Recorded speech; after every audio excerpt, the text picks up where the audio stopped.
Hi, Katie. Hey. Hey, friends. So, Miss Katie and I are both youth librarians, and we are here to talk to you about our favorite early readers. Katie, will you share with our audience what early readers are?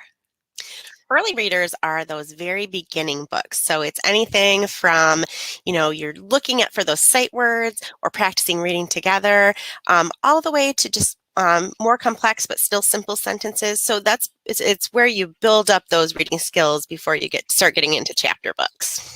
Yes, you are learning to read, not reading to learn quite yet. So, learning to read, and there's tons of options out there for parents and for littles. So, we just wanted to share some of our favorites. All of these have been published within the last year, so they're new books, and we have scoured through our shelves, put a bunch of stuff on hold to look for the ones that we like best. So, we are excited to share them with you. All right. I am going to kick off our first early reader book. And the one I wanted to share with you is this. It's called It Is a Tree. And the reason I wanted to share not just this book with you, but I have two more. This one's called Cat Likes Red, and this one's called Go, Go, Go. But this is a really special series of books, and they're called I Like to Read.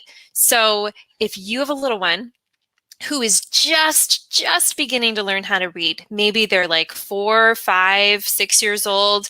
You need books that are just very beginning jumping off point books. They actually follow the Fountas and Pinnell or the guided reading leveling system. And they say right on the front cover there, like this one is a B. So very beginner books. They have maybe 2 to 5 words on a page. And I like this one because it's really silly. This is a funny story. It is a tree. And the first like 5 pages are just completely wordless. You get to figure out what's happening in the story just from the illustrations. So if you're looking for some of these very beginner level books, which is a question we get asked a lot, like sight word books, and maybe your kiddo isn't quite in kindergarten yet, but you want to expose them to what it means to read, and maybe they'll be able to recognize a word or two. This is a great series, the I Like to Read series. So this is the first one I wanted to introduce, and I know Katie's got another one for you. So I'm going to switch back and pull Miss Katie. Hello. So the book that I am going to share with you is called Diner Dogs here. This is in the Ready to Read series, and this is a pre-level 1. So this is for your very beginning readers. Could be, pre-kindergarten, it could be kindergarten, sometimes 3, 4, 5, 6, that kind of age. And so this particular level has familiar kinds of characters. In this case, it's not an actual characters, but other in this series, we'll use familiar characters. But there are these adorable dogs in this one. So it uses simple words, it uses rhyming. So all of those things with those good clues to start figuring out what those words are to help decode those words. And the story itself is really funny. It's just a bunch of dogs that start off their day with some belly rubs and then end up making hot dogs and French fries and all of these diner things. So it's a very fun, sing-songy kind of book. It's written by Eric Seltzer, who is actually a Michigan author. He lives on the east side of the state, so yay, Michigan. And it's illustrated by Tom Disbury. So that is my first story there. That's awesome. All right. I think I'm up next. I am going to share with you a book called Elbow Grease. So it's not the original Elbow Grease story. I actually brought that one here for you to see. So some of you grown-ups might have seen this picture book or enjoyed it. If you have a little one who loves trucks and things that go, this might be a great series for you to begin together because there are a ton in this series, the Elbow Grease series. So I just grabbed a few off of our shelves here at the library to show you that there's a lot in this series. The reason I like Elbow Grease as a character is because he's small, but he's mighty. And that's a really cute lesson for kids to pick up on. And there are little life lessons like trying your hardest. It's okay to make mistakes. Learning to ask for help when you need it. He's got older brothers that are bigger than him, and they end up helping elbow grease a lot. So just some really nice stories and values that some of these books kind of teach to kids. And this is at, I would say, like kindergarten level. I think the Fountas and Pinnell, or the guided reading level for this one, was G. So as you'll notice, Katie and I are going a little bit up in reading level as we progress through this video.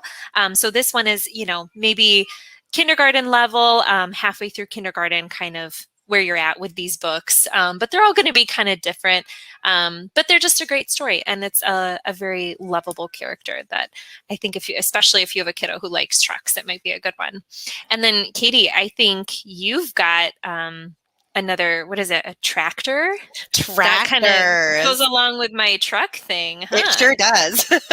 So every kid has a tractor phase, right? So adults, I remember my son very much going through a tractor phase. I learned more about tractors and the history of tractors than I ever thought I would know ever in my life. So if you're at that stage, Go Tractors is great. So it just kind of goes through the whole what tractors do, what life is like on a farm, that kind of stuff, and it's got your vehicles. This is the same kind of level as the previous book, so it's that step into reading level 1. Again, this has like big type. You can kind of see here. So those big printed words that are easy to take a look at, and easy to figure out, but still building on those challenges. But again, like this one is all about the tractors. Everyone, anyone who's learning to read and has that love of vehicles will probably like to pick up this book.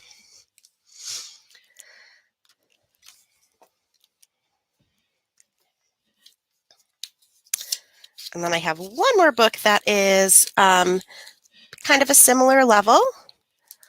Go right on to this. This is The Mystery of the Dragon Eggs. This is the Ready to Read series, and it's part of the Dragons Rescue Writers. So I know there's a TV series that this is particularly based off of, but they're also based off of the How to Train Your Dragon like movies, and there are books for older kids that are How to Train Your Dragon. So maybe if older siblings are reading those books by Cressida Cowell, the littles might want to jump in with this Mystery of the Dragon Eggs.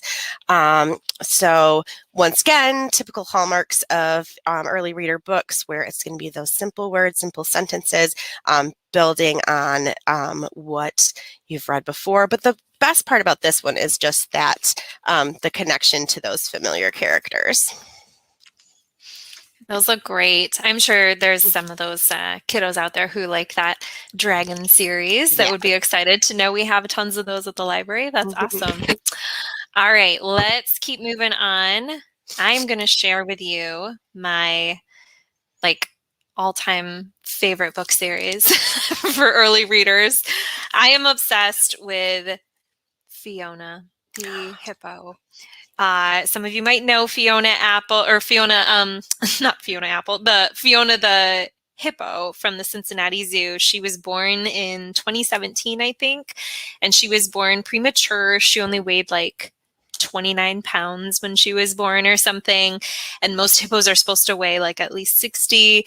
So I was on the journey with her to gain weight and get healthy, and she was introduced to her mom and her dad when she was old enough and strong enough to be able to swim with them in the zoo, and it was just like the cutest, most heartwarming thing in the world.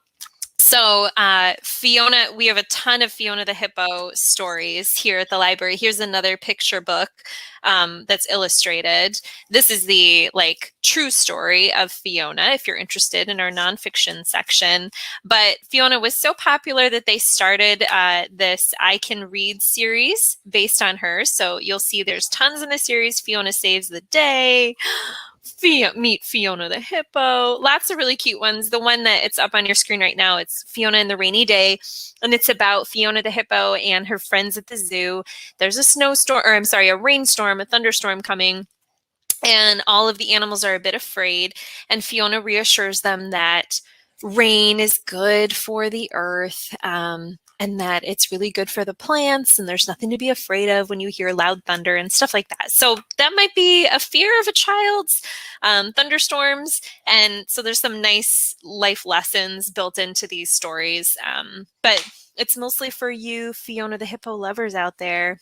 Just know this series exists, and it's very, very cute. And I would say it's at maybe like a level K, I want to say, if you're doing guided read. Oh no, this one says I, guided reading level I, but it's really handy. If you are looking for very specific levels, these books have those on the back. So another handy thing to know.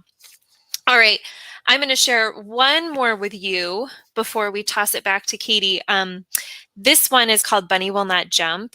And the reason I chose this is because there are children that come into the library literally every day and ask for the Elephant and Piggy books by Mo Willems. And they've read them and reread them millions of times. And they love those books because they're funny and because they have dialogue. So you get to act out the story. They've got that like fluency piece where you have large font when a character is yelling. And it gives them those clues of how to read the story with this sense of humor. It's brilliant. And they're really, really special books. Well, these books are exactly the same. They've got two characters. They have dialogue bubbles. There's Big Bunny and then his best friend, Little Bunny. It's they're best friends, but they're very different characters. They're like an odd couple. So Big Bunny is super friendly and cheerful and positive. Little Bunny is grouchy. So lots of silly stories going on between these two friends. This one's all about who can jump higher, and one of them is a little bit jealous of the other one because, spoiler alert, Big Bunny can jump way higher than Little Bunny. So great series for you to get into if you have exhausted Elephant and Piggy. So keep this one in mind.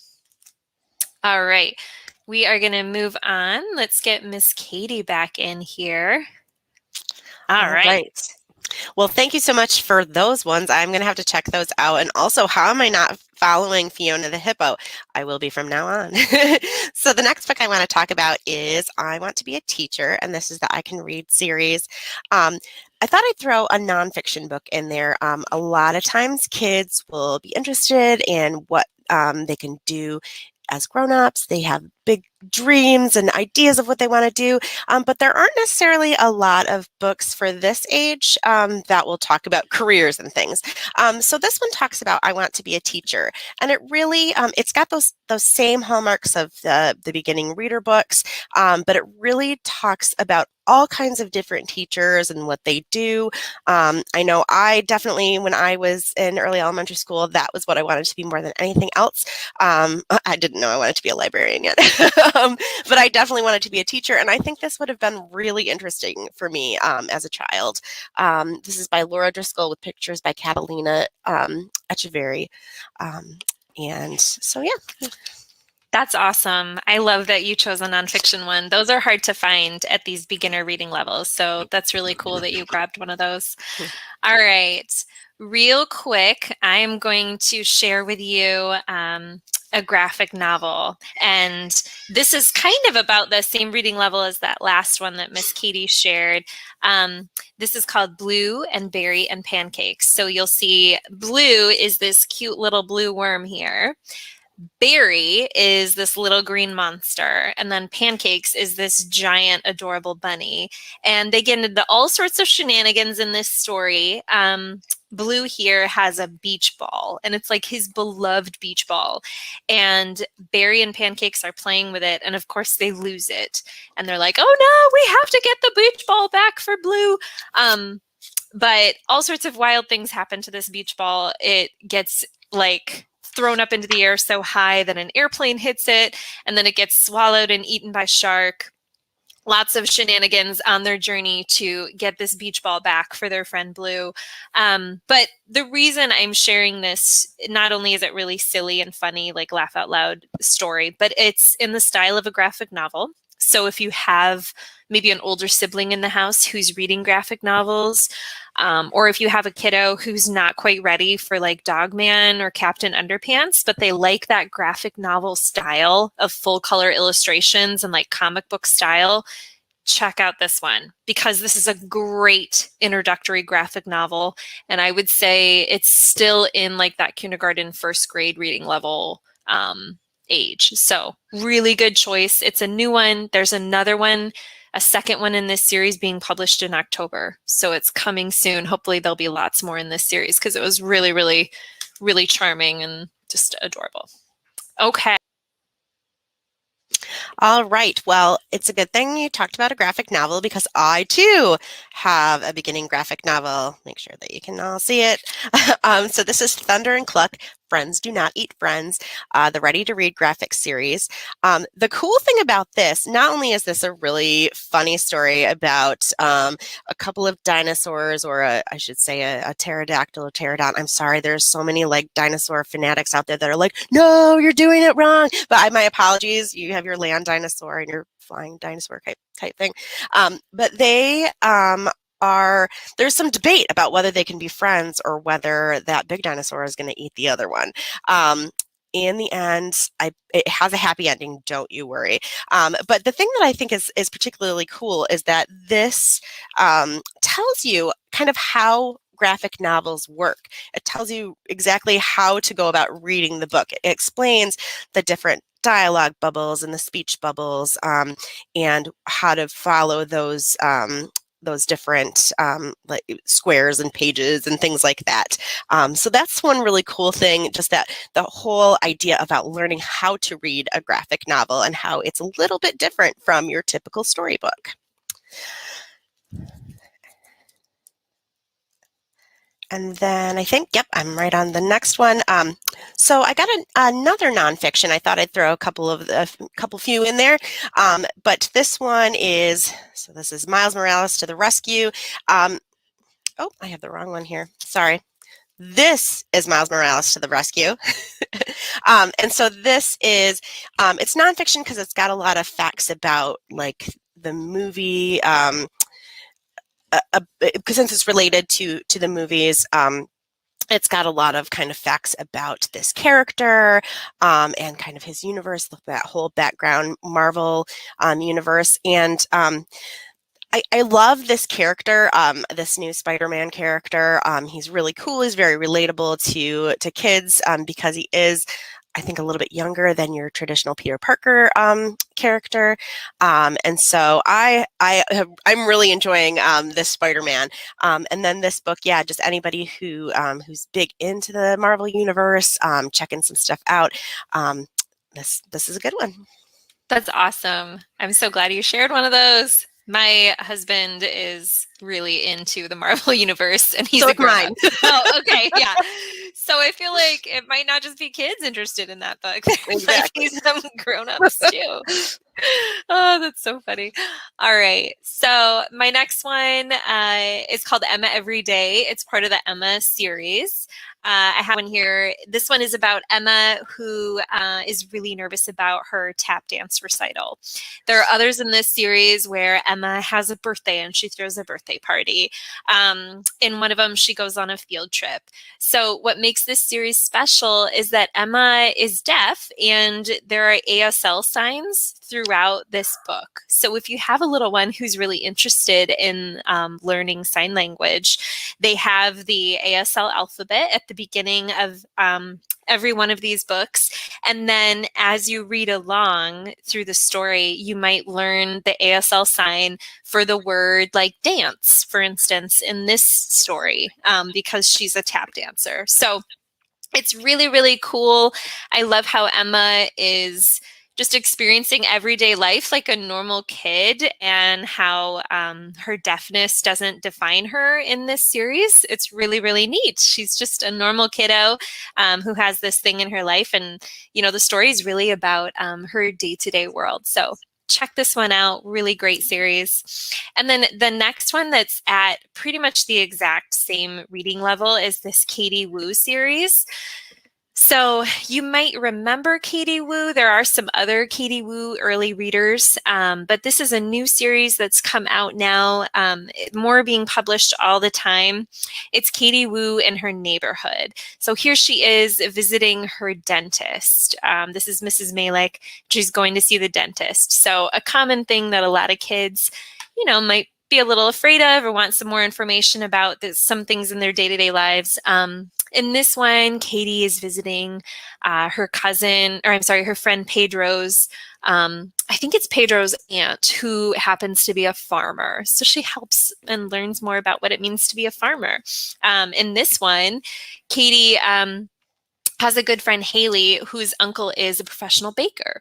And Katie and Haley realize they are terrible at baking cupcakes. And they go and visit him and they get some help on how to bake. So Katie lives in a diverse neighborhood. I love that there are diverse characters. She lives in an urban setting, and she, takes the subway and explores the city with her friends and her neighbors and her community.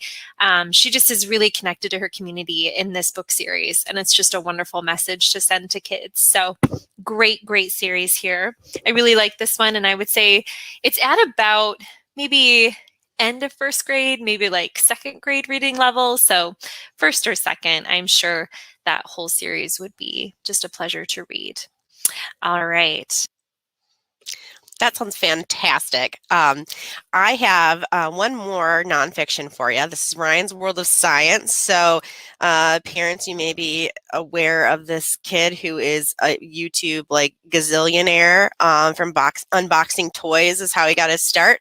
But the cool thing about this one is it's all about science. So there's several of these, but they not only talk about kind of how things work, but it also talks about experiments. So in this case, why do apple slices turn brown? It actually shows an experiment being done and an experiment that you can do. There's a few of them, as well as the scientific concepts behind that. So it's just that beginning, you're learning to read, but you also are, when you're reading, you are learning about some other concepts. So you're both learning to read and reading to learn in this case. So I always like a book with a good science experiment in it. And then the other book I have before we get back to Miss Jenny is I'm On It. So we talked a little bit before about running out of the beloved Elephant and Piggy series, reading those all over and over and over again. This one is not by Mo Willems, but it's put out by, it's a series that is put out that it's called Elephant and Piggy Like Reading. So they're all very similar to the Elephant and Piggy books, a lot of back and forth, very funny, a little weird, which is what I think is amazing. This is by Andrea Sarumi. And so what this is this goat and this frog are having a little competition on whether they're on it or off it or next to it or over something. And so not only are you learning that spatial awareness and a funny little competition there, but also you're learning those good preposition words, which are really essential for putting ideas together. So yeah, so if you like Elephant and Piggy, good one. That's awesome. I haven't read that one yet. I will try to remember that one. Okay, let's keep going. I've just got like two more that I really wanted to share. So we're getting into a little bit higher early readers now. I would say this book has maybe like 15 to 25 words on a page. And some of these words are going to be a little bit more challenging for kiddos. So maybe like second grade reading level, maybe even third. This book has 3 chapters. So it's beginning to introduce your little ones to that chapter style format of reading. So in this story, the kids in this neighborhood, they have a community garden that they all love to go and grow things in. And Mr. Sam is there. He's in charge of the community garden. And he's really sad one day. And Lily, the main character, Lily, asks him, "What's going on?" And he says, Oh, there are some builders who are going to turn our community garden into a parking lot. And that really makes Lily and her friends so sad. They decide to band together and they write letters, they make signs, and then they have a march and they invite people from their neighborhood to go on a march and protest this parking lot that's about to be built and take over their community garden. And I just like this story because it shows kids very practical ways that they can make change and they really can make a difference in their community and in their neighborhoods. And it kind of walks kids through, you know, what they can do, that they're not powerless. And in the end, it's really wonderful because Lily and her friends are able to postpone the building project and they do enact change in their neighborhood. So it's kind of a nice story with a good message if you're interested in helping your kiddo feel like they can make a difference. And then the next one I wanted to share with you, and this is my last early reader. It's a series called the Moby Shinobi series. So Moby Shinobi rhymes, and in fact, every book in this series, it's written 100% in rhyming text, which is huge for kids because it really helps them be able to guess what that word might be, because they can pick up on that rhyming scheme. So I love that these books are written in rhyme. I also like that Moby, he often learns a lesson. In this one, he tries to cheat in the race and then he decides not to. It doesn't work out for him. He's racing and he thinks, oh, maybe I'll throw one of these stars. You know, he's kind of got a ninja thing going on. And in the end, it sort of bites him and he realizes probably not a good idea. So there's this nice little moral in some of the stories, but it's also full color illustrations, rhyming text. It's part of Scholastic's Acorn series. So they also have a Branches series, which is in our JE section of KDL libraries, which is the beginning chapter book series. But before you get to the Branches books, you might want to find some of these Acorn books, and you can search for those in our catalog. But I like this Acorn series. It's a new one. Moby Shinobi is a really fun, silly character. He gets into trouble with his dog all the time, and his dog's always bailing him out. And like I said, there's a lot more in this series, and I think they're just really appealing to kids. So I had to share that one. All right, let's bring Miss Katie. All right, just two quick more books. Had to have a unicorn shout out here. The Uni Brings Spring, and this is the Unicorn series by Amy Cross Rosenthal. So this is a good, cute story. Again, building on previous skills, but for an appropriate level for kind of first grade or so kind of level, but of course, wonderful unicorn story. And then the last thing I have here is Interrupting Cow and the Chicken Crossing the Road. This is a very funny book. It also is starting to get more complex. This is where we're starting to see some very small chapters, preparing your kiddo to move into those early chapter books. So just right before that, very funny, great story. That looks like a funny one. Yeah. Is there more in that series, the Interrupting Cow series? There's more coming out. Okay. I think this was the first one. I can't remember if the second one has already come out or will be soon. Okay, awesome. Cool. Well, that's all we have for you today, friends. We are going to work on having a book list for you that's linked with all of the books that we mentioned today. So you'll be able to just put one of them on hold real quick if you saw any that you really wanted for you or your family. And thank you so much for listening, right? All right. Thank you. Yeah. All right, everyone. Bye.